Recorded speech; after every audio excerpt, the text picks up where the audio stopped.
ताज्या बातम्यांसाठी ABP माझाला subscribe करा आणि बेल आयकॉन प्रेस करा। सोलापुरात ही पावसानं मोठा कहर केलाय।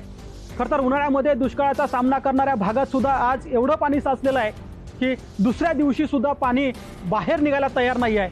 म्हणजे केवळ शेतीच नाही तर शहरातली रस्ते असतील, अगदी गल्लीमध्ये सुद्धा लोकांना पाण्यातून वाट काढावी लागते आहे।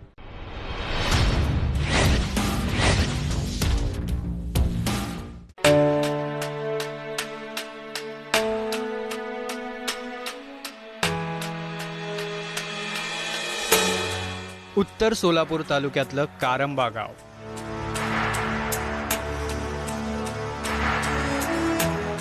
इथली शेकडो एकर शेती पाण्याखाली गेली आहे। शेतीला जणू शेततळ्याचंच स्वरूप प्राप्त झालंय। गावातील रामचंद्र भोगे यांची 20 एकर शेती आहे। काही भागात कांदा तर काही भागात ज्वारीची पेरणी त्यांनी केली, मात्र पेरलेलं सगळं पीक जळून गेलंय।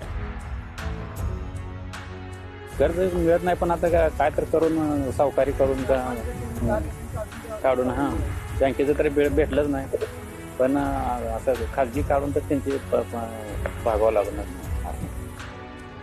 याच कारंब्यात अप्पासाहेब पाटील यांची 80 एकर शेती आहे। खरीप हाताशी आल्यानंतर सप्टेंबरमध्ये मुसळधार पाऊस झाला आणि सगळं पीक जळून गेलं। पुराशी दुःख बाळगून नव्या उमेदीनं रब्बीची पेरणी केली आणि 2 दिवसाच्या पावसानं साऱ्या अपेक्षांवर पाणी फेरलं।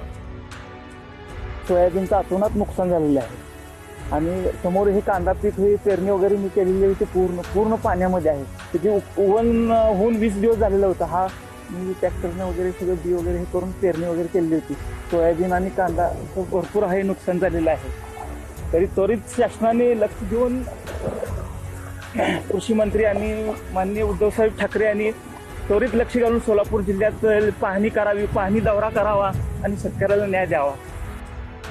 कारंब्यातील शेतात काल रात्रीपर्यंत जवळपास 5 फूट पाणी होतं। अद्याप 2.5 ते 3 फूट पाणी शिवारात साचून आहे। कृषी मंत्री असतील, मुख्यमंत्री असतील, त्यांनी सोलापूर जिल्ह्याचा दौरा करावा अशी मागणी अप्पासाहेब पाटील करतात आणि बळीराजाची ही परिस्थिती दाखवण्याचा आपण प्रयत्न करतोय। ही परिस्थिती बघा, मला असं सांगितलं की सगळ्यात जास्त जर नुकसान कोणाचं झालं असेल तर ते अप्पासाहेब पाटलांचं झालं। आर्थिक परिस्थिती हे करून मदत करून हे मी सगळं कांदा पीक, सोयाबीन पीक हे करून हे केलं होतं। ह्याच्यावर ह्यांचे पैसे देण्याचं म्हणजे दोस्ती, व्याज वगैरे त्याला काही नाही, दोस्ती या नात्यानं मला मदत केलेली होती। तरी निसर्गाने घाला घातला, तरी ह्याच्यात शासनाने दखल घेऊन काहीतरी मार्ग काढावा।